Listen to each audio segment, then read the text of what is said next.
and then we're gonna clap on, three, 2, 1, clap. That clap got Jim all excited. She's coming over here. Oh, yeah, here she is. All right, yeah. Looks like I've got a buddy this episode. That's good. What I think that we've really been missing as a podcast is an all visual joke. Just every bit of content that could be derived from it is a sight gag. And a level hazard, in my case.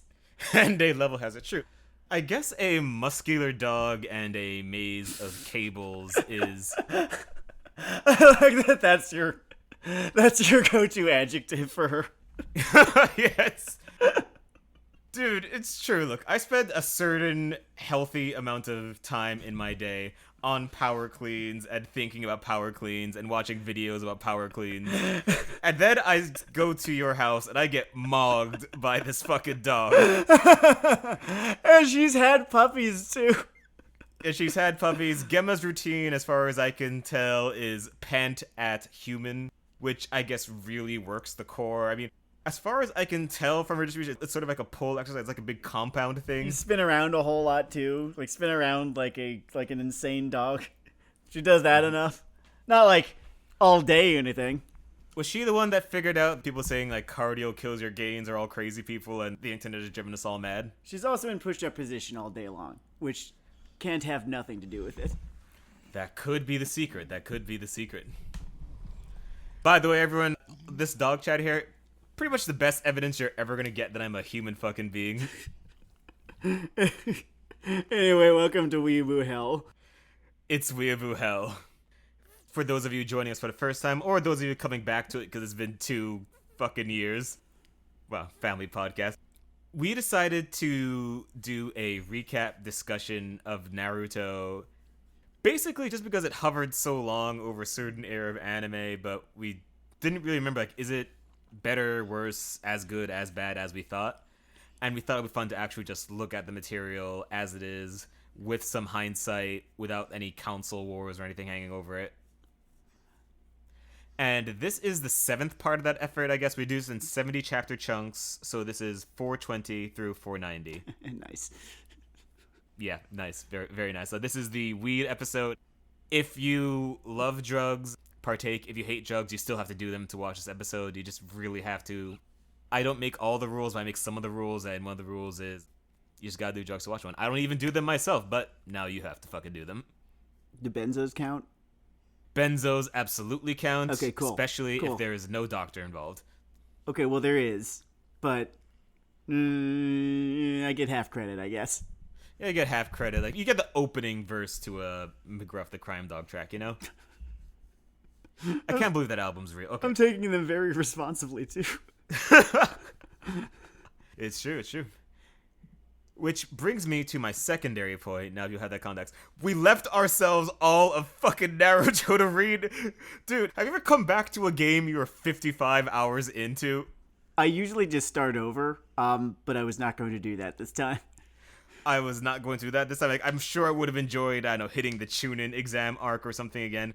But it also would have had to go through the original Darkness monologues, and the Darkness monologues just never get better. They get worse, actually. They get less and less tolerable. With every passing chapter, Dennard. With every passing volume. I'm further and further convinced that, like, God's light has left this world because he allowed Kish to create Sasuke.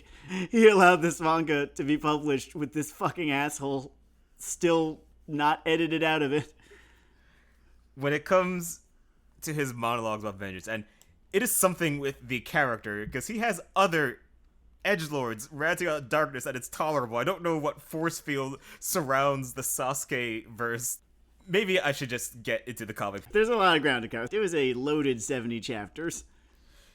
It is eventful. There's a lot going on character-wise, event-wise. We are also all over the quality spectrum in this one. Yeah, it's a nice little microcosm of, you know, kind of what I've made up my mind at this point about the series, which is that Naruto is spiky.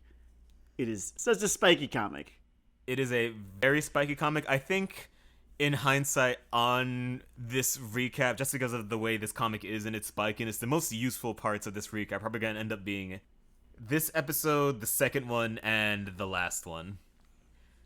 Because they sort of represent these fears that in the public memory, in my memory, even in the plot outline of Naruto, are just what it is, what's defined, like the original appeal in pratfalls, its peaks, its valleys, and the graveyard. Oh, yeah. We take our first steps into the graveyard at the end of this particular chunk, right? We do. My inner lawyer also tells me that I should acknowledge that I do think that these numbers are going to be wrong. Feel them. They've got truthiness to them. If you remember Stephen Colbert before he had to, like, improv interviews every week. These first 30, to me, are probably the best part of this series, I say. I think they're up there. It's at least a strong stride. That would be our middle position. It's a strong showing. I think I'm going to argue that the series is at its strongest, like, right after the tuning exam arc. The first time they did this arc. Oh, yeah. Oh, man. Oh, I figured it out. Dennard. Well, everyone, we could skip parts 8 through 10 of the Uzumakiad. We've cracked the fucking case. What if he rewrote the series and it was basically just ninjas playing tower defense? Because it just seems like the series is just at its best when Konoha is getting invaded by some dickhead or another. And how? Now, when it comes to this variation of Konoha getting invaded by some dickhead or another, our dickhead du jour is named Pain. Do we need to reintroduce? Okay, yeah, alright, yeah. They sort of do the prestige in terms of how his fucking powers work and everything this time. Yeah. So here's Pain. He's like 6 guys. It's actually 7. Yeah, Pain is 6 guys. He's actually 7. His backstory is he's basically a kid from Somalia.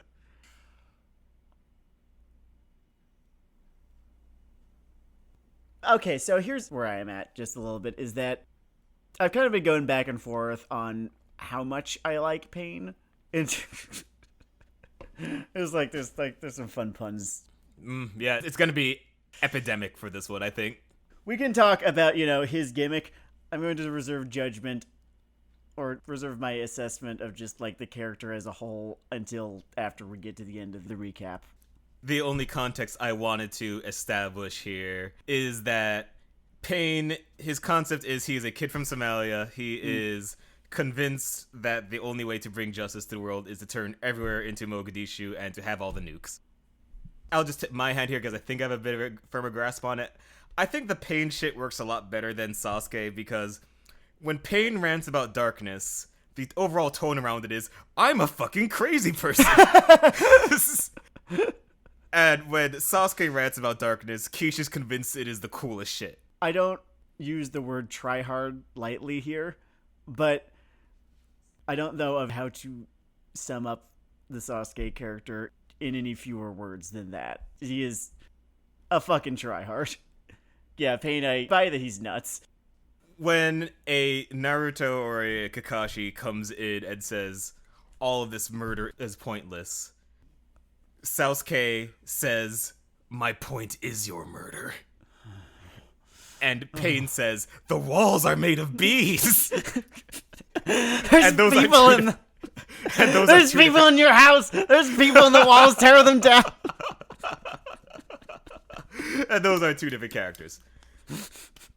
Yeah, a lot of stuff going on here. There are, I would say the first 15, again, these numbers mean nothing. They're just how long it feels, I guess.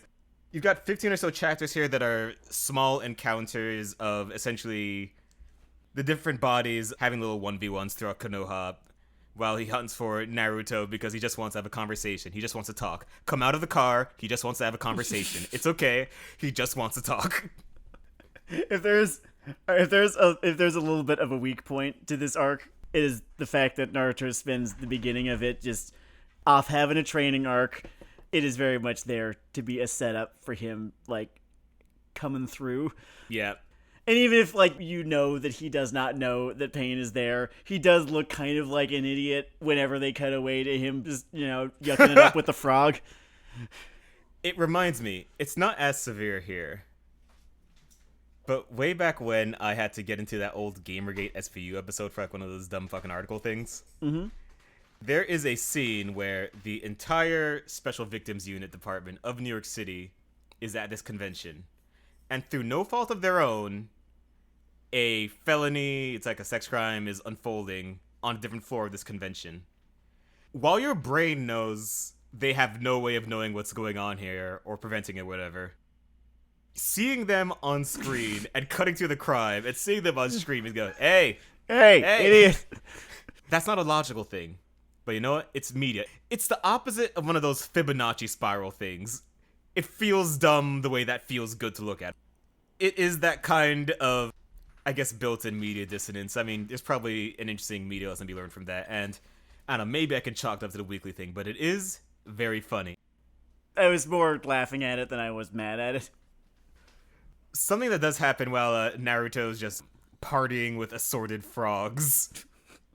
They get to do their own little versions of that sequence where, you know, way back in pre-Disney, pre-bankruptcy Marvel Comics, you got Captain America on the bridge up in front of this invincible god alien Thanos. And he says very calmly, you know, suck my fat nuts. Oh, yeah, and like 6 different people get to do that. 6 different people get to do that here. I know that sounds akin to a double beat, but it's satisfying here because this whole thing has been about him as this outcast, and this is sort of his coming out of actually being that hero of the people he's been yammering about. Yeah, it's a really, really good final arc of the series. It's a great final arc of the series. It's a really great conclusion to Naruto that we get. But we get people from nameless jobber to fan popularity poll tyrant Kakashi all doing their version of the Steve Rogers suck my fat nuts spot. And I know I'm using crude, stupid terms, but that's because I can't emotionally connect to things or people. But I really did enjoy each of those sequences, the different ways it played out for them. I almost enjoyed each of these sequences and the way that they played out, except in the case of one character. And it's the same one as always. Oh, which one of your unfavorites is this? Okay. Tsunade remains. And it's not her fault, right? It's not her fault. Oh, man. But she remains one of my least favorite elements, not just of this arc, but of this entire series. And it's such a shitty fate that I feel bad for. It's a shitty fate for her to be like this little microcosm of Kishi's substandard batting average writing women. Kishimoto would have lived an easier, happier creative life if he just took the out the backy guy did, said, you know what this is, you know what I'm about, welcome to the men's room. Fuck me, man. Part of me just wishes that Kish had envisioned a manga that had an entirely male cast, because at the very least, if there were no women in this series, then he would not actively be insulting them every time one was on panel. It's baffling. It's pathological. I don't understand why... He can't stop himself. They all become one person, kind of. They're all one fuck up. It always feels like the same... I have 2 favorites from this. I'm going to sequence break a little here. Forgive me in terms of if you prefer, I don't know, linearity or sandy, but this is at least topical continuity. But we haven't seen Ino in a while, right? Remember her, Ino? We hadn't seen her in a while. And the first time she comes back, she is crying. And she is crying about Sasuke. Yep. And then she disappears for another 100 chapters. Yep, is the only thing that she does in these 70 chapters, folks. She cries. She cries about Sasuke. And, dude, I know you know how these shonen things work. You know there's somebody in their fucking new basement room. They're entering their rebellious teen years. And for whatever reason, Ino was their character. And your fucking version of throwing that teenager a bone is having her very poorly chosen idol just come in, scream, Sasuke-kun! And then just fall back out of the story. Amazing. Anyone who's listened to our Korra episodes knows that I can empathize. If that was you listening, and you had hitched your wagon to Eno early on, and then, later on, what happened. I'm sorry. I understand. I can only assume that a lot more of you had your wagon hitched to Tsunade. If you've never read or watched this, she is in the wonderful world of theory, the ninja version of the president from Metal Wolf Chaos, in the thick of things, fighting, punching guys out. In practice, instead of screaming at her evil vice president and throwing him into orbit, which would have been a cool fight that we never got in this, I'm just realizing that, whatever, it doesn't matter. Yeah, why didn't she... That's a whole other thing. That is weird. Why am I even asking? Go ahead. Like, why didn't they have her do a cool thing? But instead of doing any of that, she's mostly unconscious. She gets punked out. She talks to slugs a lot. She's got a lot of slugs. She's a white mage. She carries phoenix downs and potions. She's a healer and caretaker. Just what a coincidence. Really just bringing back the moms from the confinement in the basement manga. Yeah, that whole business is actually... I don't know how much I've gone into it, if at all, over the previous 6 episodes, because it's boring. It's such a pedestrian form of sexism. Sexism classique. It's fucking weird. Okay, Tsunade in particular. It's not as though Quiche is completely oblivious to the fact that he maybe has not done the best job here. Like, he seems to care a little bit about fixing her credibility by having her, be the strong, decisive leader at the beginning of what I've been calling, Payne's live show at the Garden. The Garden is Konoha, and the live show is him swashing it. But this is a shonen fighting manga where a character's credibility and really their validity too are both directly tied to the power scaling element. Yeah. And in a shonen fighting manga, you cannot come back from how he introduced Tsunade, which was shows up, nearly gets put on a shirt by a B+ player, and then cries, without finding at least an A- player and putting his ass on a shirt. But he doesn't do this. Quiche doesn't seem to be willing to go that far. It really does not help her that she spends the entire part of this plot that's about presidents pointing at presidents in a failure coma. Not a normal coma, specifically a coma from her failure to protect this village. Yes, yeah, that's the other thing, is that she... I don't know if she cries, but she does get owned real fucking hard and spends most of these 70 chapters in a failure coma. It's not a career highlight. I have a bee in my bonnet. Let's hear your bee. Okay, there's this thing that I've sort of just been thinking about a whole lot insofar as shonen and shonen fighting manga, right? Which is the power scaling thing, right? And right, eternal subject of 1,000 eternally sprawling flame wars. Exactly. That's just the point, is that not every shonen fighting manga has a power scaling element. I think Full Metal Alchemist avoided it, but Full Metal Alchemist might not really be considered a shonen fighting manga now that I think about it. I don't know. It's a fantasy. I don't know. Maybe it is, maybe it isn't. You can go gray dividing those hairs. I think it's fair to say that stuff at least has an influence. It's a cross-genre mix. There's fantasy in there. There's all this other shit. Go on. Yeah, it's very, very good.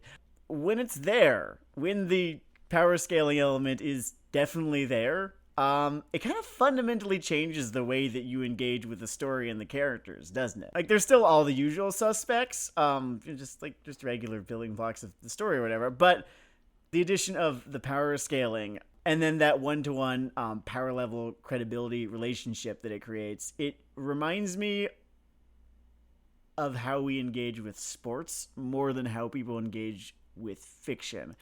I was actually going to say it is essentially like the sports manga issue where how you portray the sport and their, role, ranking, whatever, within the sport becomes something that's either on the story side or off the story side. People get really frustrated with the last few whatevers of Ippo because the title character has been in sort of sports limbo or what have you. Which I can understand because at the end of the day, this thing is theoretically about his boxing journey. If you separate him and the boxing, you kind of end up in maybe this limbo. And some things can really engage that relationship well. I remember that one of the things that was always weirdly in tune about Yu Yu Hakusho was that it had sort of a breezy relationship with all the shonen scaling stuff. He kind of had an intuitive grasp of how to use that. He didn't get bogged down in it in the way that that Kish definitely does in Naruto. There's something to be said about escalation, and Naruto for certain escalates, where Yu Yu Hakusho kind of just, here's one thing, and here's a different thing, and now we're gonna go do something else. Mm-hmm. I guess the difference in kind, I suppose, kind of helped him out there. Yeah, and I think that over time, Jump editorial, when it came to their action series, they have not let go of this ghost, but maybe they've learned to, cut their steroid pills in half. Really saw how glomped to these systems people can get in terms of their engagement with a property. It has a nicotine kind of effect on the action fans' brain. Yes. I'm not sure if it's a good or a bad thing. Like, is there a wrong way to engage with a text? I don't know. Like, that you're engaging with it means that, like, something's going right. It's making you feel something. That's its job. What I would say is very possible is that's very easy to be blind about what part of something you're looking at and why, and it leads to a lot of misattributions. I think to this day there are a lot of people that can't figure out why some characters or arcs or what have you don't work for them in some of these shonen things, and they pin it to a more conventional storytelling problem and it makes me sound like the biggest dork in the world, but it's a part of this format. The author has just screwed up the pro wrestling booking Excel sheet of who should be fighting for the championship at this point. And who should have won that particular match on Raw. And you can say that that's not something story should be about, and that's true, but if you buy a ticket to Singing in the Fucking Rain, you might hear some songs at some point, and you probably want to, check that the violin section's in tune and all that. Yeah, that's a good way of putting it. I'm trying to be fair here, right? And I'm trying to think about shonen power scaling, and I'm trying to think about the times when it has worked in the series' favor really well. And I don't know if we do this now or if we do this a few episodes from now, but one of the things that happened during the time skip was I threw up my hands and I was like, okay, fine. It is that good. It is, in fact, one of the best ever. I watched / read One Piece, right? If you think his relationship to this comic is demented and weird in terms of a siege of even trying or tasting it, do you want to know what's even weirder? He said that, and I slowly just tiptoed over to my bookshelf, my closet wall. I ripped aside just a little section of Shakespeare books that I've never touched and never read, and just revealed just my hidden supply of smack or something. How many are there? The Oda books I have been mainlining, there's a number of them. There's a 2-digit number of those. I enjoy the pirate punching. I enjoy Looney Tunes Pirate Show too. It speaks to me. For those of you listening who are current with it, there's something very promise of the premise when power scaling is done right. When you've got two characters who fought one another to a standstill once, years and years ago, and they come back and the power levels are different now. They are very, very, very different now, and it becomes immediately fucking obvious. And that's really, really fucking fun. And on the opposite side of this, right, you can create a really good way of engaging with this whole power scaling thing. But on the other hand, it's kind of a razor's edge you walk. If you fuck up, then a character who should have won, right? Who's otherwise a really good character, a really well-written character, got a really great art, no one will care anymore because they got punked. For the record, because reading comprehension is dead and you just sort of brought this one full circle, what Sam is saying here is that for reasons that are unclear to all humans, around every girl in Naruto, Kishimoto will cut a whole promo about we're gonna take her seriously this time. This time it's for real. This is our gal, and he will immediately punk this person out like Ashton Kutcher. It is reflexive. It is immediate.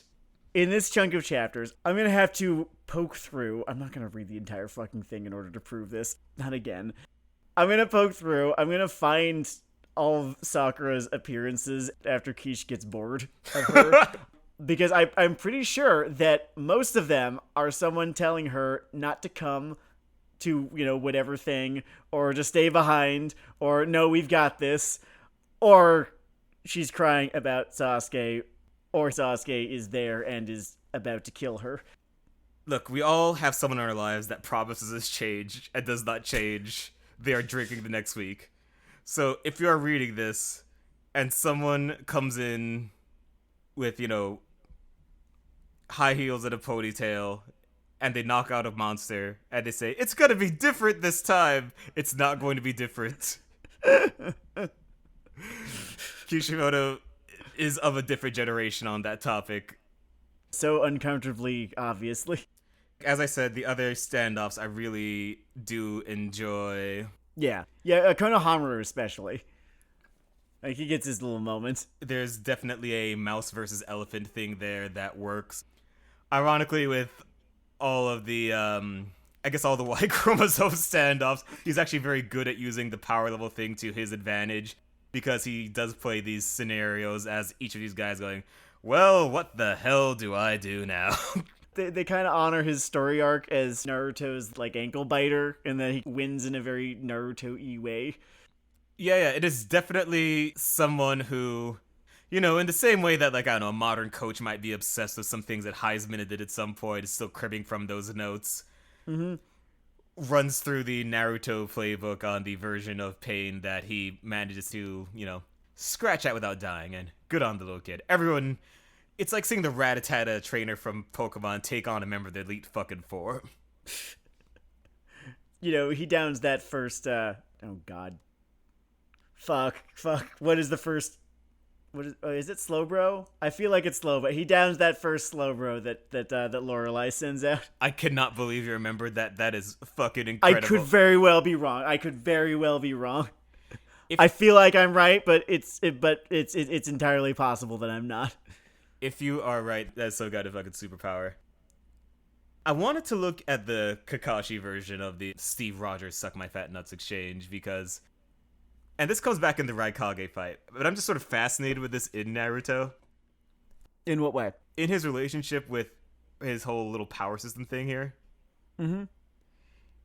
He has these strengths where he will draw something cool happening or a cool scene, and then for reasons that are beyond me, he will go back and try to explain it in Nintendo Power Strategy Guide terms. Yeah, I know. Yeah, it's white. I don't know. And this is a weird sentence, but I think I would hate it less if he was a worse artist and I didn't know why that worked. Like, when I see him just draw the thing, I understand the visual cues. There's, a logic behind what happened, or maybe it even just looks cool enough that I'm like, okay, yeah, sure, the ninja kicked a lightning dog at him because he's fighting for his best friend or whatever. And then there'll be 3 pages of, my lightning style Rhydon dog does not impact this path of pain. I understand there are different creative values. I suppose there is a version of engaging with action where you are more interested in the logic of some kind of speed chess match that is unfolding.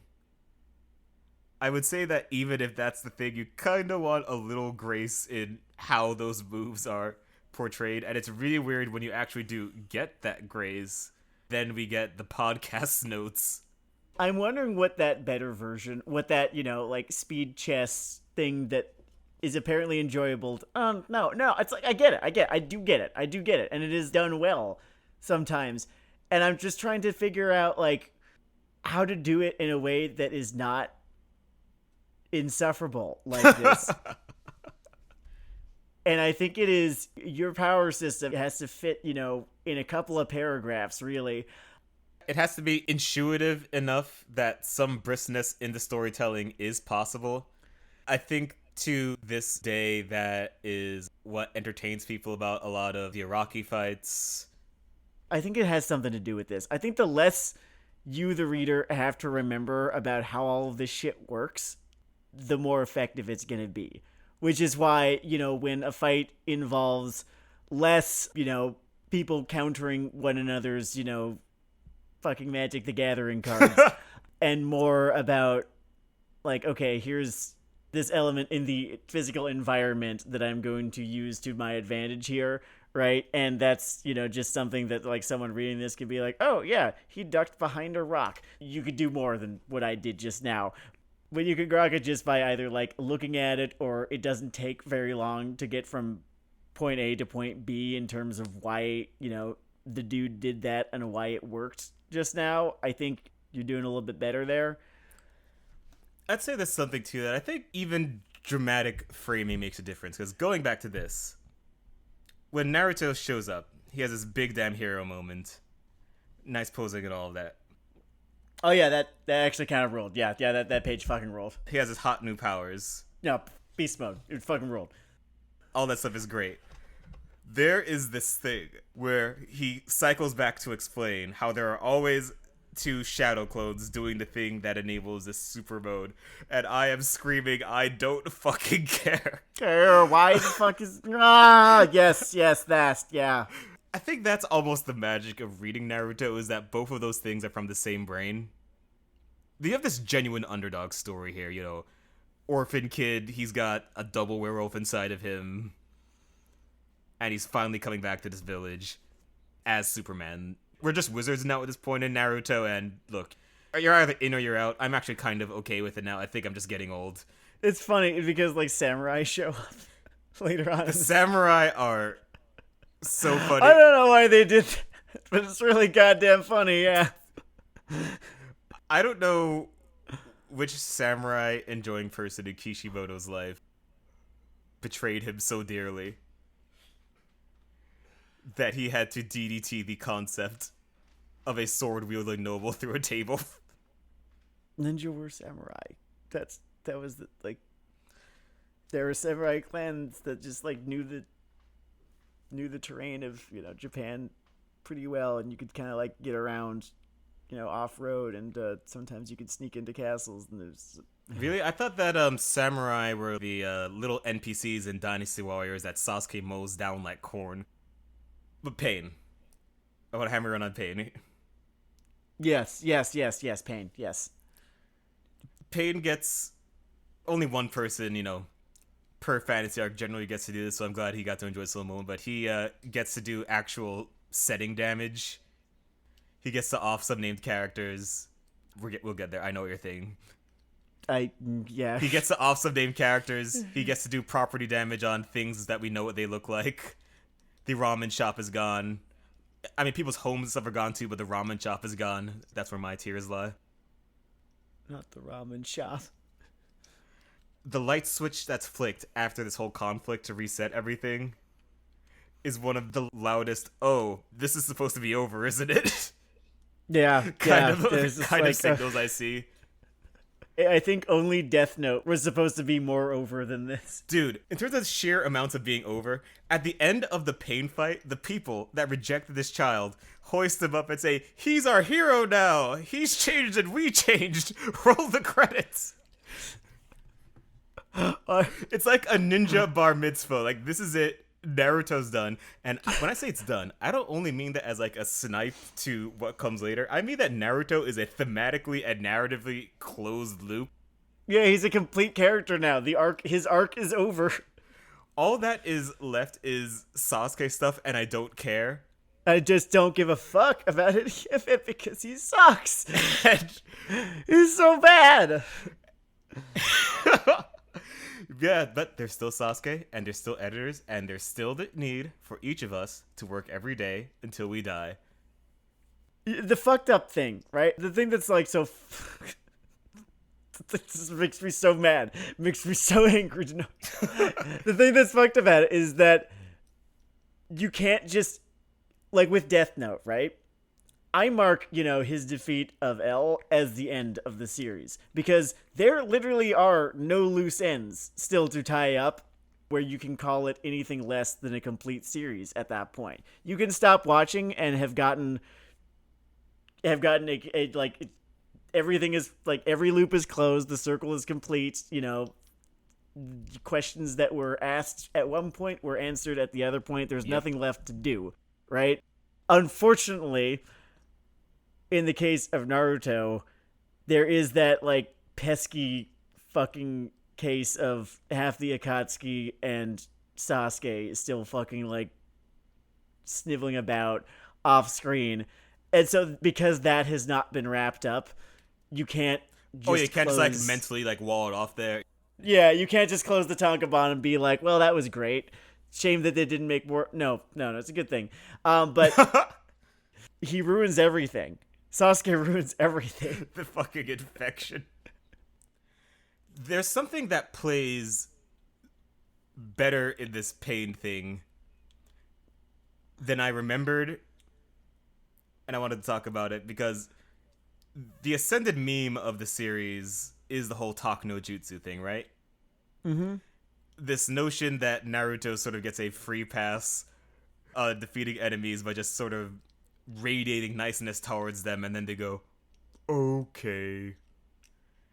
And it's funny to say, it's funny to do, and I'll repeat that shit over and over again, but it is kind of a straw man for this part because it's basically what the series is about. And we want stories that are about things, and I actually do respect the agenda of this is someone that lives in laser knife world. And he's just walking around trying to say, what if we didn't? Like, what if we did? It doesn't have to be this way.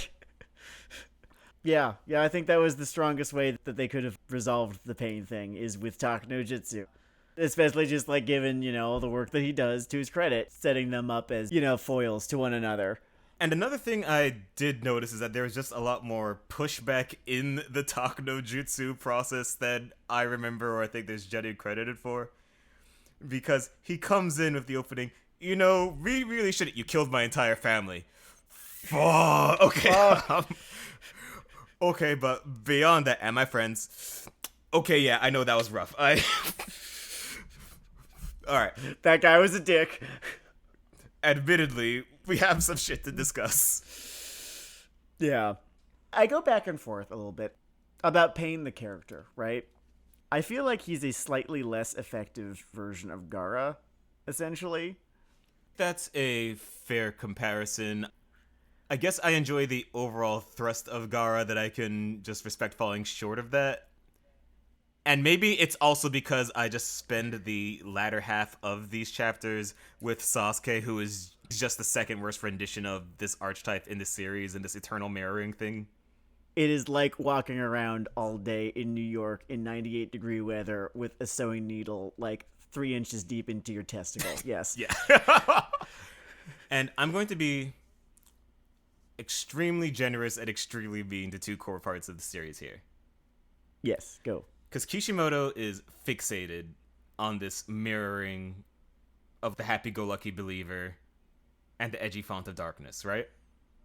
This pair recurs throughout his mythos. Mm-hmm. I used to just treat it as a flat-out bad idea. And I have moderated on that, become more extreme elsewhere. Because where I've moderated on that is I do think stories have to fucking, again, be about something. And there are versions of this pair that work, and echoing just happens in longer works in War and Peace and all that other shit. Yeah, it's just, it's just a poorly executed idea. I realized the big problem in Naruto. You know how Star Wars is all about these student-teacher, father-son relationships, right? Mm-hmm. It is as if, in the first student-teacher relationship we got, Obi-Wan was this preening moron who would not stop screeching about himself, and you wanted to reach through the screen and strangle Obi-Wan every time the camera lingered on him for more than 4 attoseconds. And that is the Sasuke problem. Sasuke actively makes a core thematic framing of this franchise look worse. Okay, I was gonna save this for the end, but I would like to add to your take, if I may. Mm-hmm. There was a way, and it wasn't even a difficult way. It was, in fact, a really easy way that he could have made Sasuke work just as a character, as an element, and thus further the whole what the show is about, whatever. You know what? Actually, fuck it. I'm gonna call it a show because that is where my brain immediately goes. Yes, it's a comic. Fuck you. What this fucking thing is about is the, like, yeah, dark, broody guy, you know, like... Darkness! And then the irrepressibly, you know, sort of optimistic guy, right? Mm-hmm.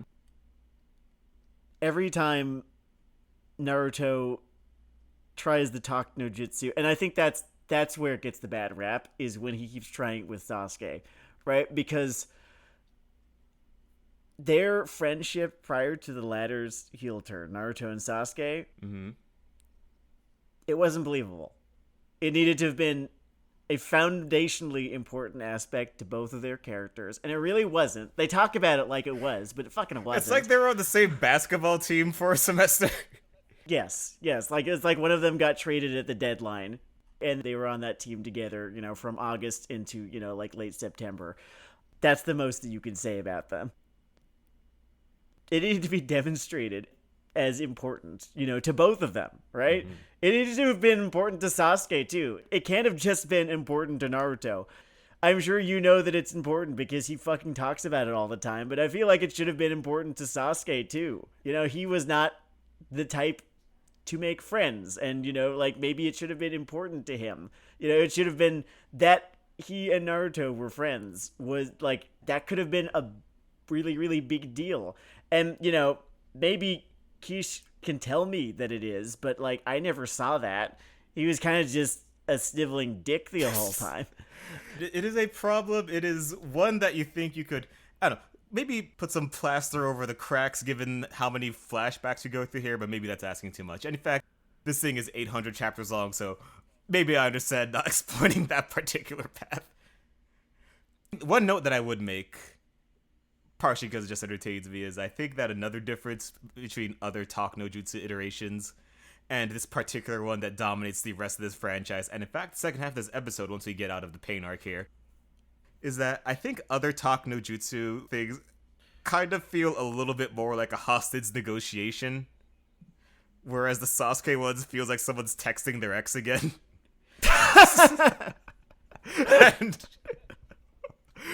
And those are two very different types of engagement.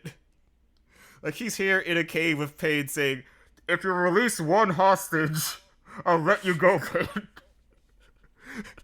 Meanwhile, he's just sending the group chat, "But I love her." And it's not quite the same flavor. No, it's... I'm still just beside myself, just thinking about how easy it would have been. And just have him be a little bit less of a dick. You can have him be a villain. You can have him be an antagonist. You can have him, you know, doing basically the same shit. Just have him upon, you know, like, fucking impaling Kareen while trying to get to... Just have him be like, "I'm sorry, Kareen. There, I fixed it. Oh, instead of being a fucking cartoon. Yeah, then it's like, wow, this guy's fallen really far. He's willing to sacrifice an ally, one who's really weirdly, almost implausibly devoted to him. But at least, you know, it's out of a sense of just being driven, right? And he does feel the weight of the sacrifice, but, you know, he's, like, in too deep now, right? Mm-hmm. I think that's a pretty strong fucking patch. Before the black hole that swallows this comic of Sasuke swallows these 70 chapters, I just want to talk about the good days for a second. Yeah, God, I can't help myself. First, I just want to point out my straightforward, unironic enjoyment of the embedded gutsy ninja chapter. Just amusing. I think dramatically the idea that he was thinking of Yahuko the entire time he was writing this embedded thing is a nice touch. I wish the word cute was less negatively loaded because it's the word I would use for what I kind of get from that. Not Yahiko, it's Nagato, Nagato, right? yeah. I had them swapped. The idea of the Jiraiya I was thinking of Nagato the whole time is just... It's a nice little cap there. Yeah. And just like this sort of... what is it? Like, give up on me giving up thing being a thing that he borrowed through, Jiraiya's novel from Pain. That's great. Yeah, and it gets towards that whole shared humanity thing that for some reason he could write across most character pairings in this series, have this one tumor surging in the center. I don't think I'll ever truly understand. And then again, we get that closing shot of Naruto the series in which our hero is hoisted on the shoulders of his fucking village like it's his quinceanera. And the credits start rolling down. I hear, "Don't you forget about me." And as Naruto draws to a close, a comic called Sasuke begins. Yeah, it fucking does. Oddly, in the same way that Naruto kind of comes out the gate strong with that Chunin stuff, the Gokage stuff, there's a lot of fun stuff in there. Yeah, I could be a total fucking sourpuss from now until we get to the end of episode 10. I feel like I should be looking for things to like about the next 250 some chapters, just for my own sake. That's a good approach, and it's kind of weird for how often things drag to a halt for explanations in this, that there's as much brisk world building in the Gokage Summit as there is. Because it all makes sense, because it's based on politics. Like, people can get their head around politics. You don't have to memorize, like how exactly, like the Fire Nation's, like imperial diet is structured in order to get, like why things are the way they are. That's one of those jokes that improved for me 5 seconds later, by the way. I like that. Fire Nation's imperial diet. Okay. Today's vote on the air nomad invasion has gone. They're an expansionist superpower. There, done. Bang. I kind of enjoy speaking of the politics of this setting, there's a smart thing here that doesn't get that much time, but there is a real 1950s, 60s Germany thing going on in the Land of Rain. I'm like, hey guys, we're trying to do a little better here. Sorry about that whole thing. Yeah, that guy was a little rough, huh? Hey, look at our new president. She's pretty funny. Her thing is simultaneously super backwards and amusing. Oh, it's so fucking funny. Yeah. I've so given up on this series doing right by its women. It's a weird way of putting it. I've so given up on this series, like writing female characters well, that just her whole thing where all she can hear is people calling her old and ugly and a crow. It's just, all right, yeah, fine. I will laugh at this. I think it's because she, in terms of the delivery, it's a good medium thing. Yeah. She inherits the framing of that old gag that Kakashi and Sakura used to do this a lot. Actually, mostly Sakura. But the screen, like, blacks out. She gets a goofy face, and you see the inner Sakura thing. Yeah. I missed that. That was funny. Where the fuck did that go, Quiche? Sakura is also embedded in darkness. Okay, so yeah, the Gokage world building stuff is brisk. The Raikage is a very amusingly rendered dick. Oh yeah, I want to talk about him for a second. Yo. You know the whole conversation about media literacy being dead? Mm-hmm. Okay, I have some empathy for the types who are driven to a moral crusade against a character as though like they and their actions are real and have actually affected real people, right? And they're not just being played out, in a pretend world where, you can look at them and be like, oh, what if that?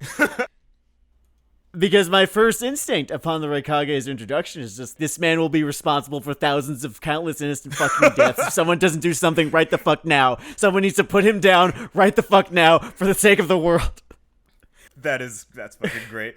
he is well drawn as basically the John Bolton of Middle Earth. Yes. He is yes. in the Easterling Senate saying, we will never have a better chance to invade Gondor than this. And apparently he has his fans, right? Apologists, even. And I was just so immediately repulsed that I didn't even care that he had this pro wrestling gimmick. If Netanyahu was also a pro wrestler, his continued existence on this planet would still be unconscionable. Really, you're not looking forward to fucking Bibby's fucking tombstone pile driver on a civilian doctor? Oh man, I'm never getting back into fucking New York, or am I? Yeah, but it's for the right reasons. Yeah, that's a fucking... I just think everyone should have water. It's cool to be like a child and then to, continue being a child alive. It's one of my favorite things for kids. So, that is an amusing thing. He does evoke those reactions. I was rooting for Sasuke to kill his ass. I mean, that's the kind of line he's trying to draw here, in that I think he's worried about boiling the frog too quickly in terms of how relatable Sasuke's, kill 'em all kind of thing is. So he needs a John Bolton in this, or like, maybe kill the president. Maybe do that. Maybe, just aim a bit left so you don't just clip his ear. Like, really get at the brains. I'm never getting back in the fucking New Yorker. Okay. I'm right. What I'm saying, everyone, just exhale before you shoot so your hands are steady. Fuck. Okay. I can... All of that aside, I was kind of squinting at the whole Team Taka thing here for a second. Mm-hmm. Because there's a fascinating thing in Naruto where I'm trying to decide if it matters that they suck. They're the ones from the Mist Village, right? No. They are Sasuke's underlings. Oh, yeah. Okay, yeah, never mind. Maybe it doesn't matter that they suck because every faction in Naruto is a 10-year-old playing a Pokemon game, and they only train their starter. I like this metaphor. It does not matter who else is standing in the room except just the biggest number on each side, right? Mm-hmm. So it almost doesn't matter that every time I see Water Kid, I ask, why are you still here? Why don't they carry some extra food or something instead? Like, they could carry a boombox around instead of Water Dick. I mean, I could tell you why he's there. Hit me. Okay, outside of the diegetics here, right? He's there because Quiche is kind of doing a Griffith thing, where, you know how he builds, like, an evil band of the Hawk? Yeah. Yeah, that's why he's there, because he needed members of his evil band of the Hawk. He needed his evil Sakura, and then the other two are so fucking nondescript that I just, I can't even... Are they supposed to be, like, a parallel to characters from the Leaf Village? Maybe. Probably. I don't know, I wouldn't be surprised if they were. I don't care, though. They're both boring. He does a thing with one of them. The lab rat. He's the guy who gets all crinkly, right? Yeah. Okay. And it made me wonder, is there a soft rule? Does the emotionless guy thing only really work for someone who is kind of the focal point of a story? Like, if you're someone who doesn't do things or react to things and you're not in the center, do you really exist? You're kind of you're like a Schrodinger's cat, but you're a fucking character. Yeah, it's like, one of the things that I've learned is that if you're playing Dungeons and Dragons and your whole thing with your character concept is that they're really quiet, you're like, that's cool, but it's internal monologues don't exist in role-playing games, man.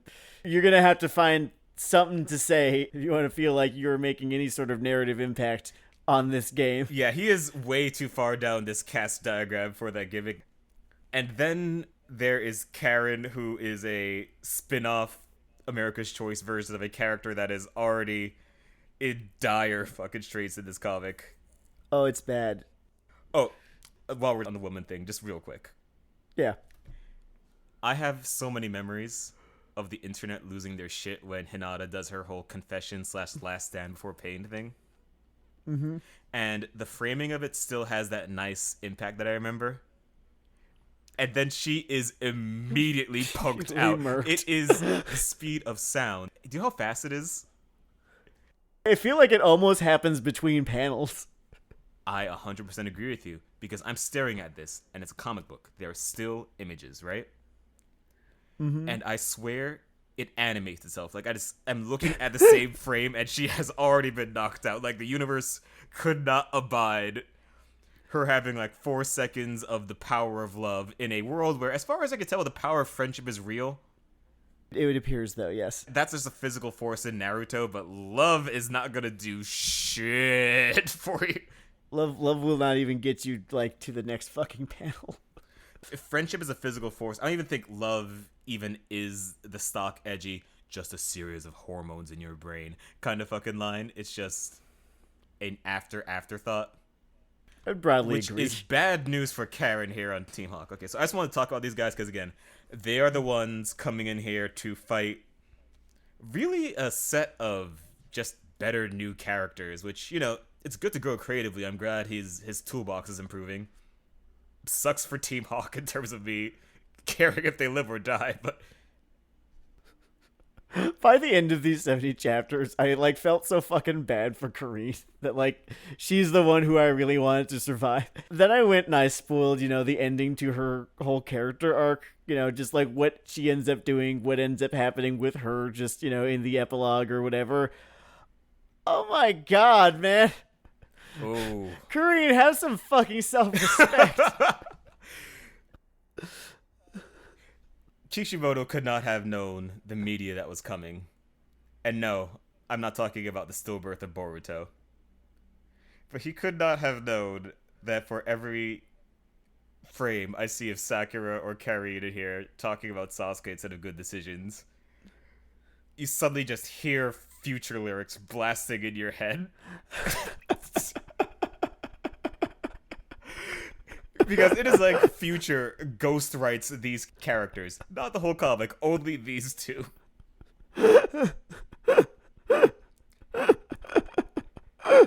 And if you're going to take this approach, you know what? I think she's gone for the royal flush. I think literally every woman of his generation should have just had this relationship with Sasuke. Every line, Tenten, Tamari, everyone, just always talking about Sasuke. It's already unsalvageable. Why not just... Oh my god. I want to talk about a good thing now. Sure. So the entire back and forth with Sad Boy and the Raikage is just fun. Which one's Sad Boy? Sasuke. Oh, yes. You know what was also fun and also fucking fascinating? Gaara's in this arc, right? Because he's the Kazekage now, right? Yep. He's completed his character arc and proves himself in this arc to be just one of the strongest characters in the series, not in terms of power level, but just in terms of just being a really strongly written character who's like, wow, there is catharsis to be had here, right? He kind of gets one of the more complete, cohesive, and clear beginning, middle, end arcs to a personality in this comic. It's great because sometimes when a character completes their character arc and they're still there, you wonder why. But no, you know exactly why now, because he has the scene with Sasuke where he's like, stop being an edgelord, read a book, go outside, take it from a guy who knows. This both made me love this guy more, and it made me aware of something fucking fascinating. Mm-hmm. Which is Naruto in its spikiness, right? In its inconsistency in quality, offers a truly, truly rare, somewhat disorienting experience of watching a well-written character interact with a poorly written one. And the parts that the well-written character are saying, you know, the dialogue that they've got is good and, you know, satisfying and makes sense. And shows development and so on, where all the other character is up to the same old forced, nonsensical, poorly motivated bullshit. Other inconsistently written shows, comics, whatever, they don't really do this. Like, usually, it is, you know, bizarre. Like, usually everyone is elevated or dragged down by the water level. Yeah, it's like it's either, oh, this is a good season, or oh, no, this is a bad season, or like, oh, yeah, this is a good episode, this is a bad episode. Usually it's either good or it's not. This is both at once. It is this moment that so belongs to this show and this show only, because it is so good and bad at the same time so often. It's the mark of auteur art, Sam, and I know exactly what you mean, because this whole exchange essentially boils down to Sasuke rattling off an unironic version of like the first half of Notes from Underground. He sounds like fucking Shadow the Hedgehog. He sounds like Shadow the Hedgehog. He starts talking of how the poison that was once in my heart has leaked into my bone marrow, and now my bone marrow will become the bone marrow of a dark and new and cancered world. And then Gaara takes in this information and puts his hand on his old friend's shoulder and says, I need you to get off 4chan. I need you to touch grass, Sasuke, man. Sasuke, you pay taxes. You need to get off 4chan. Just like it's late. You've been having your ego melted for fucking years, man. You need to go. You have no less than 3 women. You have options outside of like doing whatever the fuck you... Listen, I know, man. I had a trip code, okay? I had a trip code, Sasuke. And I am telling you. You know what's so much better? Sasuke, than a trip code? Pussy. Pussy's so much fucking better. It's so much better, Sasuke. Leave.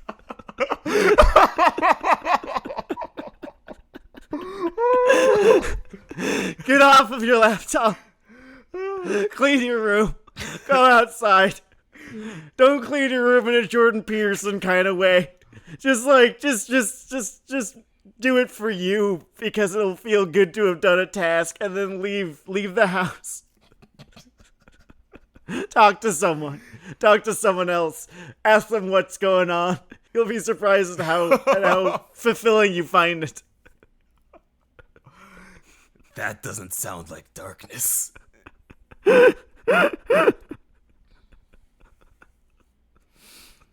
Man, it is uncanny. It's actually really special. Truly it is. Just witnessing that moment. Just knowing that is a thing that only in this series could such a scene exist. It kind of goes down in my memory as the touch grass, touch ass sequence. It's kind of proof in the pudding that you cannot say that Naruto is this, average series. You can't call it mid or anything. You can't really do that. It is good and it is bad at once. And you cannot, add those up and divide them by 2. That doesn't work. Calling Naruto good or bad is kind of like calling the Medusa roller coaster flat. It's not the experience. Yeah, that's not what it is. There are big loops. It goes upside down and fast, and then there's this real steep incline, and he smacked around pain, and everyone's throwing up in the air chanting, Naruto, Naruto. Like, oh, Naruto. This is great in the series. Wow, we're really up high on this roller coaster. We are so high. What's this called? King Daka. Oh, that's interesting. And then it just slams. God. There was a line I wanted to pick out with the Gaara thing, so thank you for framing this. He had a nice line just talking to the other presidents, asking why they're such tremendous dicks, saying, when did you all forsake yourselves? I look at this, and I realize that we made fun of Gaara's starting point so hard that he was bullied into becoming a top 3 quality character. That's rare, right? It is. Like, how do you... It's like if you smash cut to 2027 and you just found JD Vance running an orphanage instead of an IKEA. Sampling the merchandise. Getting high off his own supply. Here's the thing. It's proof that Kishimoto is a good enough writer to give a character a real fucking rough start and then build them the fuck up from that start. And why didn't he do that with Tsunade? She could have really used a when did y'all forsake yourselves. Oh, what if she could have had that line if she became president and then went to the president arc instead of being in a failure coma. Her version of it is telling those two elders who always show up that they lack faith and trust. God, I have so few fucking reference pools, and you're all in really big trouble. I don't know if you've ever seen a particularly ineffective kindergarten teacher. It was a very long time ago, Dennard. Fair enough, but I have observed them in the wild in my dating adventures that it is an unfortunate scene to see someone argue a correct point poorly in front of a poorly informed audience. It is a unique style of failure. It's not like she was wrong. That's like one of the themes of the series. Just let the kids, let the kids grow up and inherit, and just like let the stuff you just stand aside. Just, the younger generation, don't fuck them over. Please don't fuck us over. Oh, I'm not even the younger generation anymore. That's interesting thought, right? So the good times here with the whole Gokage Summit thing, they don't last forever. No, not at all. No, because then Toby shows up. Then Toby shows up, and I'm thinking, okay, I'm gonna be bored for a chapter or two while he like intimates at the wall that something is coming. But no, it's worse. Toby's delivering this time. Toby's putting his cards on the table. I'm not really sure why. After rereading it, after turning 32, after being an Ivy League fucking literature professor, I've come back. I am not sure how this benefits him. Doesn't matter. Doesn't really fucking matter. Because his plan is a unique one. His plan's a special one. It's one you've never seen before. He wants to take all of the intelligence of the world and make them one. Guess you don't want to capture the eternal dragon while you're at it, Toby. You sure you don't want to do a colony drop? Maybe a rumbling too. Like, did you want to do a rumbling? Like as long as we're just outsourcing our evil plans here, you could probably get a package discount. If Toby's monologue had been about the time he got on a cruise ship and met a woman named Rose and had a whirlwind romance before this cruise ship hit an iceberg. I had this weird thing right now where I thought you were about to say this time he got on a cruise ship and had a really bad time and then wrote a memoir about it. Because I don't know why, but I just went to David Foster Wallace instead of James Cameron. Either way, it would feel less copy and pasted than the instrumentality shit. It's even less interesting in terms of Naruto is over now than Pain's crackhead plan of, I'm gonna collect all the nukes and anybody that fucks with me gets bombed. That's my plan. I'm gonna do it a couple times just to make sure that they know I'm serious. That's peace. Then there'll be peace. You're right, Pain. You are fucking crazy and operating within the thematic confines of this franchise. Go nuts. Like, look. Good artists borrow, great artists steal. 100%, right? But Quiche, you actually have to you have to try and not get caught. You're a big 3 manga. There's visibility on you. Aping instrumentality for you is you're trying to drag Washington Crossing the Delaware out of the Met in broad daylight, and you're not even bothering to remove it from the frame. That thing's the size of a school bus, by the way. There's a lot of strife in the Uchiha family. That's why Toby says, while all happy families are the same, every unhappy family is unique. And then Karen lays down on some railroad tracks. We have the weirdest reference pool in the world, you know that? It's been kind of all over the place this episode, hasn't it? Okay, I feel like I should be fair here, right? Half of Tokyo has put Rei Ayanami in their series, right? Oh yeah, that's true.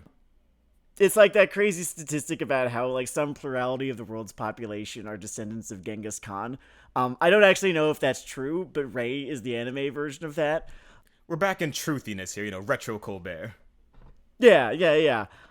I don't know. It's just instrumentality, man. I think a big part of it is that when you just do instrumentality. It's not like your delivery or your spirit will shine through. So, your version of this, how it looks in your setting, how it means something else in this context. It's just the thing. At least the Ray clones can bounce around in whatever playground the authors built for themselves. Whereas this just welds the words instrumentality onto... Yeah, it's like, this is what, like, the next 200 plus chapters are going to be about, guys. Well, I'll have you know that they're also about darkness. Because Sasuke's taken over for a bit here. Oh, speaking of taking over, I have this theory that Kish gets bored real easily, because I think Orochimaru, Itachi, Pain, Toby, and then Madara, and then, well, no, then there's no one after. Oh, no, after the Moon Lady. person. Moon Lady. No one takes over after her, yeah. right? All of those characters were supposed to be the big final bad guy when he first wrote them into the story. Orochimaru was absolutely supposed to be. Yep. Itachi was supposed to be. Pain was supposed to be. Toby was supposed to be. And then Madara was supposed to be. And it makes it real clear that he was making shit up as he went along. Truly, the Dickensian week-to-week writing emerges when it comes to who is the main antagonist of Naruto and why. And I know that there are a lot of people who have fond memories of Madara and bantering about Madara and how tough and cool he is. And I just want you to know that your childhood joy is wrong. You are a stupid child. It's funny you bring up Dickens, because Dickens is, proof that there's literally nothing wrong with, writing week to week, doing it as you go. It's just the published product. That's kind of what matters here. And I don't know how interesting it'd be to pontificate here on why Kishimoto should or shouldn't have had a more complete outline, especially because Shonen Jump might as well be Hyboria with how likely it is you read a premature end. There's a sort of a gambling element to it, right? Because each of those potential final bosses, I would have given a different letter grade for how much I would have enjoyed that. And I wonder if I just would have ever said a word if it had just landed on, like, Pain, Orochimaru, Itachi. Yeah, like any of those three. We were talking about roller coasters because, Orochimaru, he's interesting. Itachi, is he more or less interesting than Orochimaru? I don't know. Maybe there's a dip there. And then, Pain, he's more interesting. Itachi had a voice which isn't deep, but it helps with writing and flavors a thing. Yeah. And then after Pain, it just got so much less interesting. That was the big on the roller coaster. You're not going back up. It's a tough fault. So there's a mini arc. I can't place it chronologically because it's kind of on an island. But there's a quick fight between Killer Bee and Kisame. It's a fine action bit. It has a really funny version of that thing where something cool happens and someone explains it for no reason, which I just want to underline. Yeah, it's really, really fun thing that we love. There's just a moment where Kisame is in the middle of posturing and Killer Bee almost impales him to death with a pencil.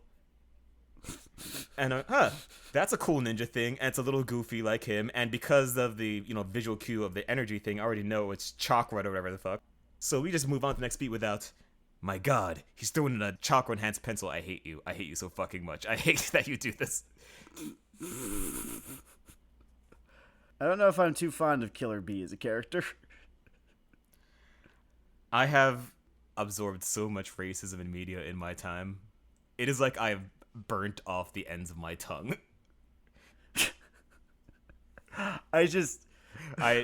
I barely even detect the stupid glurge around Killer Bee at this point.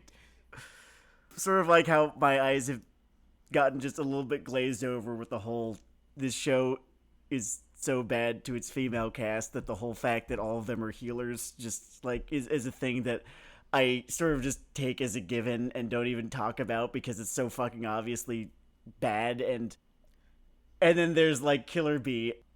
I'm just focused on how annoying his whole gimmick is. The commitment to the rap bit is something I might have admired if I had read the story in summary instead of beat-to-beat panels of, you know what?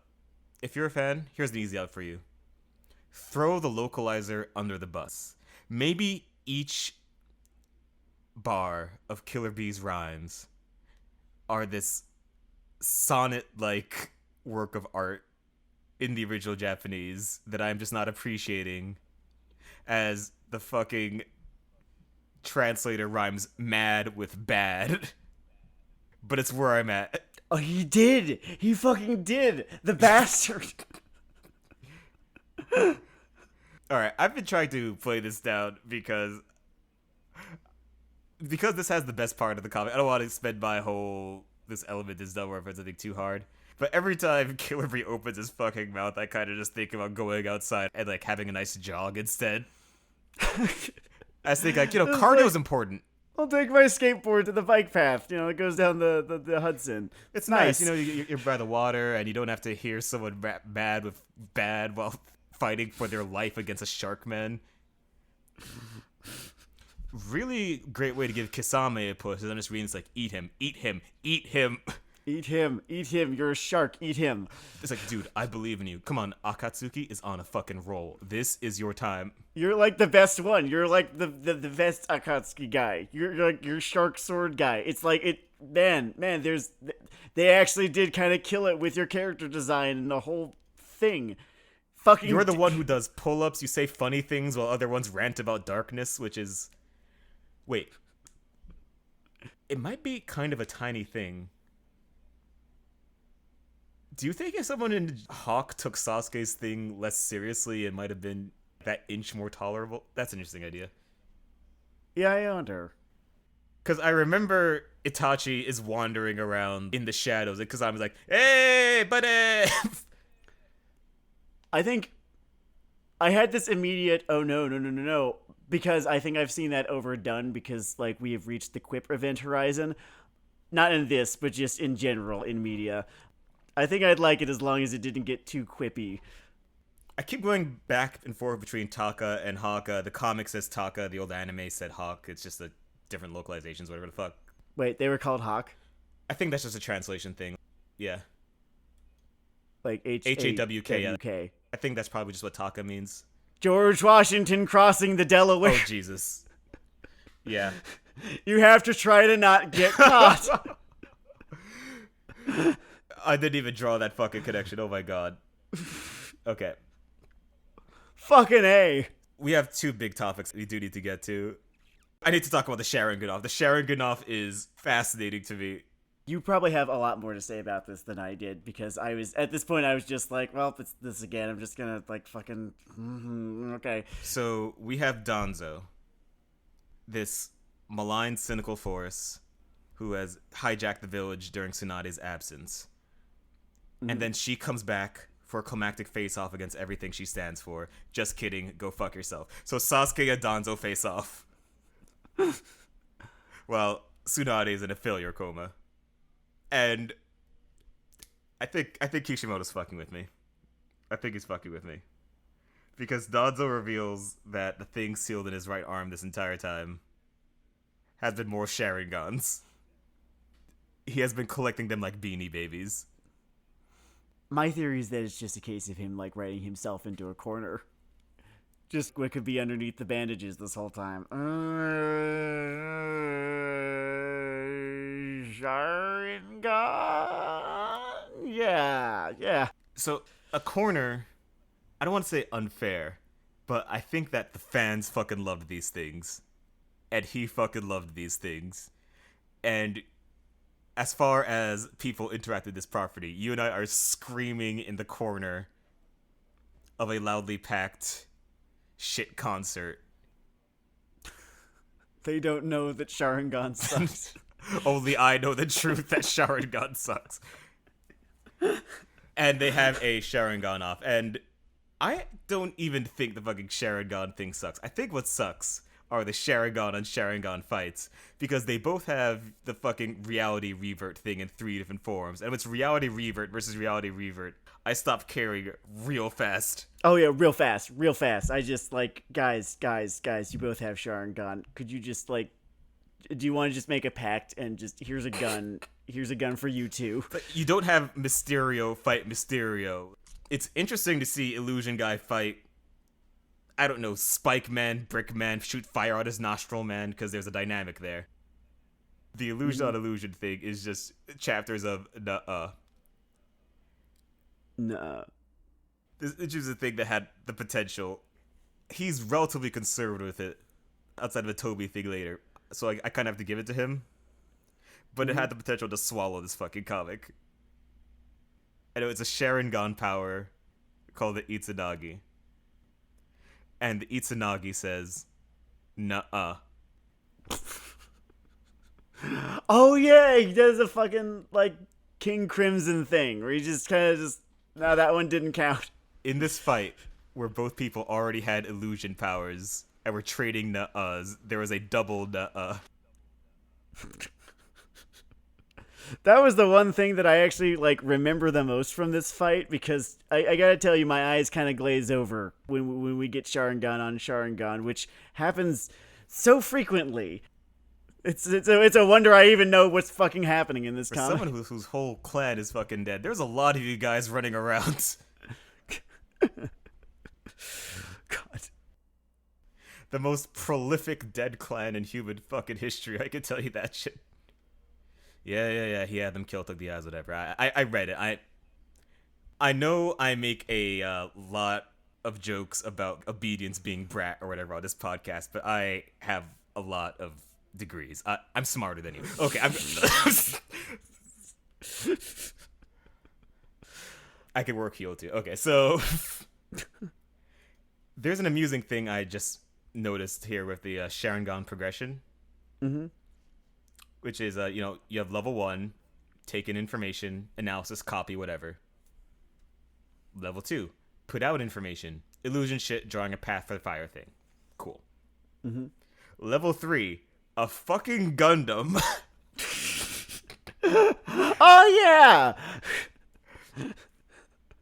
And That's the Amaterasu or something, or is that the fire? Wait, which one's the Susanoo and which one's the Amaterasu? Because one of them's the fire and one of them's in the Gundam. I believe Amaterasu is the fire, Susanoo is the Gundam. And Okay. I was kind of interested in how the Susanoo makes less diegetic sense, but I accept it. And the Itsunagi makes more of a pattern sense, and I fucking hate it. And I realized something about media and people. Your brain only goes CinemaSins when you're fucking bored. And when Sasuke summons his fucking Gundam, I'm not bored, because what? But when Danzo brings out his nuh-uh button, I am fucking bored. So that's a cool creative lesson. It's a tale of two cities. Speaking of tales, Yo. if the 10 tales that Toby talked about back at the summit was the aggregate of all the Bijou, right? Wouldn't it be 45 tales? That would sound right, wouldn't it, Sam? It was like, or did someone beat me to this one? Like, I'm sure that there's like a meme with like top text and bottom text and impact font that, from years and years and years ago, making that very joke. But we'll credit this joke to the Reddit user 1010 is my waifu 420 of the r anime subreddit. man, I'm so sorry, man. I'm so sorry that she is. she got I think possibly the most iconically owned in this entire fucking series. Yeah, she got generationally wrecked. I still remember the slumped over fan pose. Yep, that's the one. I think it's some of the best cartooning he's ever done. Like, if you want to summarize the emotion of getting your shit rocked. Speaking of women in Naruto, it's time for our centerpiece. I guess I don't need to harp on this too much, but we do have Sakura's sort of high watermark in this comic, which is, again, future lyrics just take over the mind of this. And she resolves to kill Sasuke, punks out in the most embarrassing way possible. Remember the whole puppet guy? Before you flame me, Sasori, I just thought puppet guy was funny, okay? This is what I hate about talking to fucking nerds sometimes. You see the email in your head already. Yeah, like the comment auto-populates. So you're just like, oh man, can I tell you to shut the fuck up just like in advance? It's in advance, just like, hey, before you do that, before you make that comment, shut the fuck up. Shut the fuck up. That's gonna be your reward for making that comment. I'm gonna tell you to shut the fuck up. It is possible to read this action-dense 70 chapters where she tries to murder 2 important people and not know that she has super strength. It's not like I forgot that she has super strength. It's just that so does everyone kind of at this point. Like, to just do a bunch of the shit that they do, A and B, it doesn't matter anymore. She's been gone for so long. The nuclear arms race has been just chugging along in her absence. Okay, you've got super strength. Sasuke summoned a Gundam just now. Yeah. Oh, in terms of me not being the most negative fuck in the world, I like the spoopy Gundam. I don't know. It's dumb, but like, yeah, it's dumb, fun, but yeah. why not? And it broadens his fights from the reset button.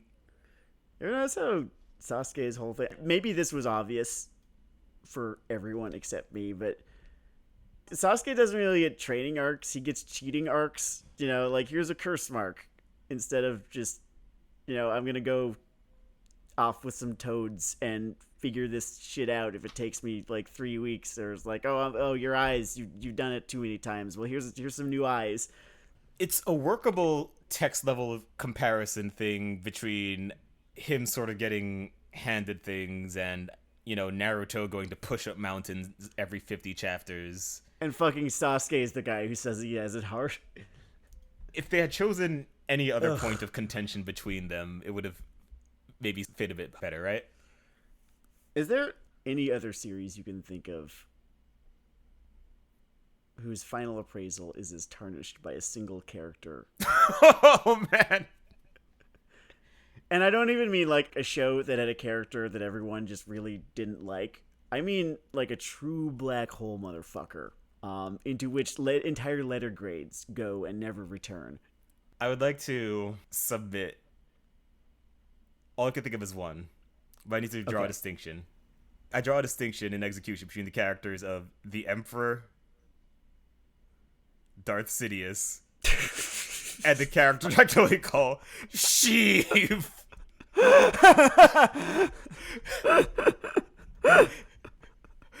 Because all caps Sheev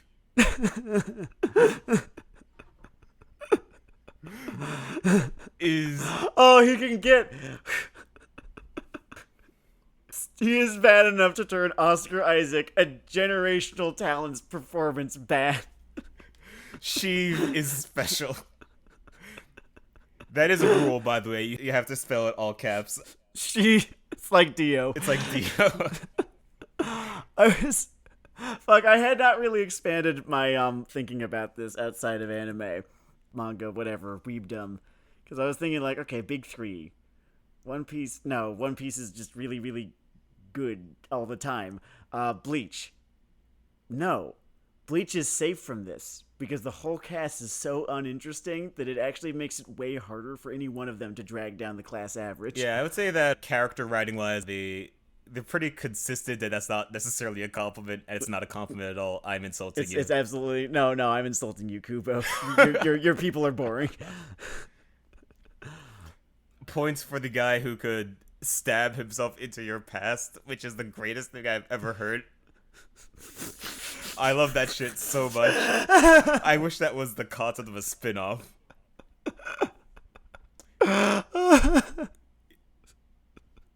Yo, Kubo, you're in the media old guard. You're allowed to copy yourself. Revisit that point. Do that one again. That's so fucking fun. I will read a 300 chapter comic about a man who can stab himself into people's pasts. That sounds like a Matt Fraction miniseries. Right?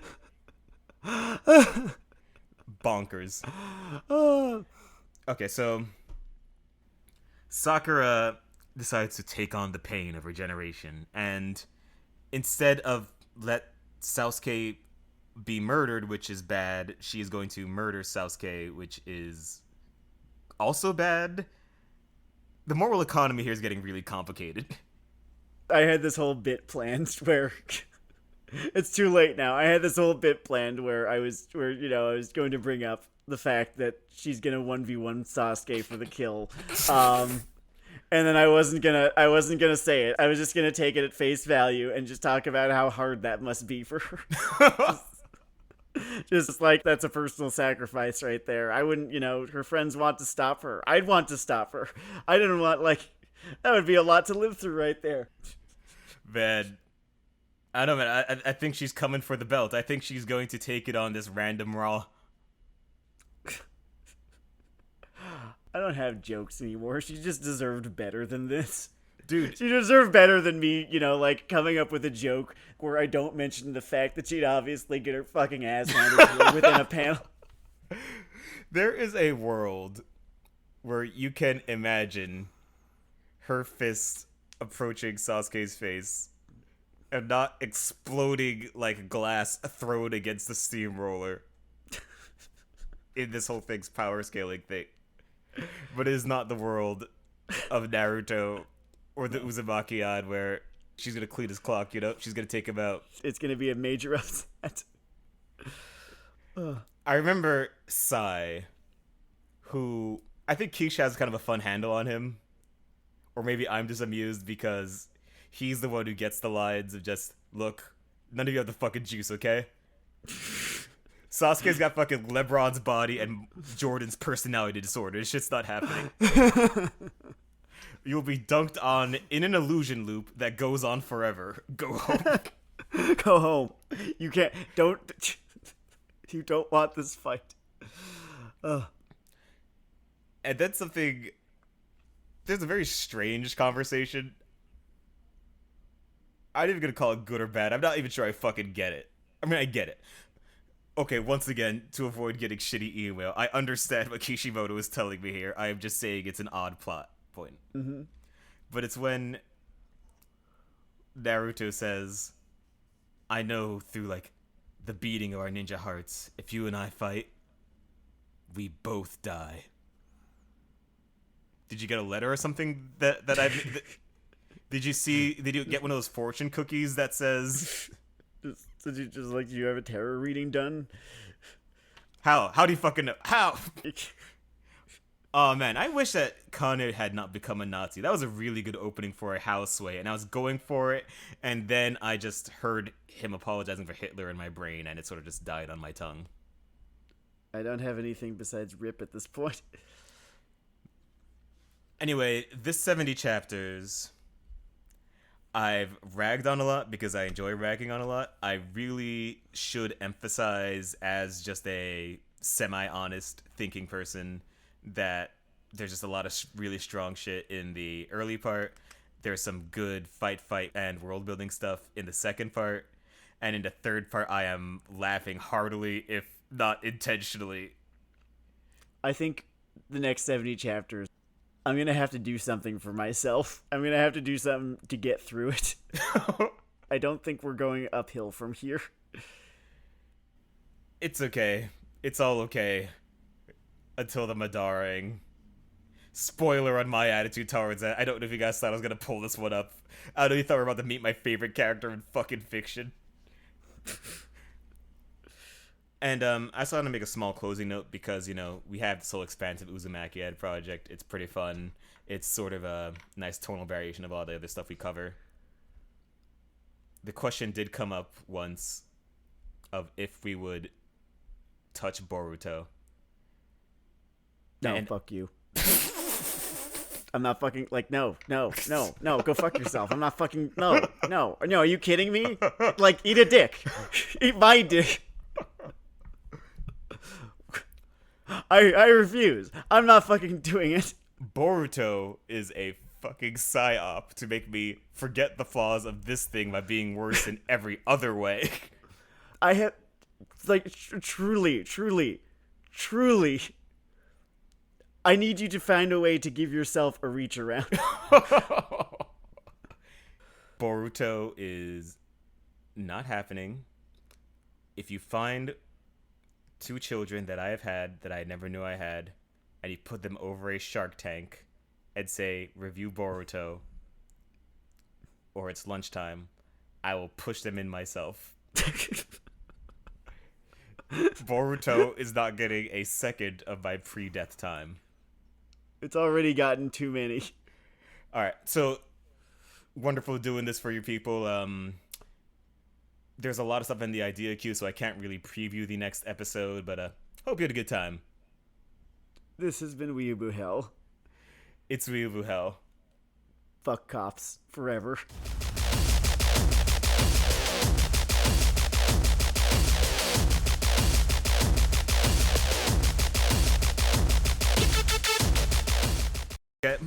Okay. God damn it. We need to pause for a few minutes. There's like, sorry, the dog. She's activated. I kind of wonder if I can get some kind of audio extra out of that. That was a fascinating effect. It sounds very slapstick. She just like charged in and then charged out. Give me 1 second. I'm going to close the door somewhere. Okay. Okay, that's the only time that's going to happen. I assume you don't live in a constant bed of chaos. Or maybe you do. I don't fucking know. But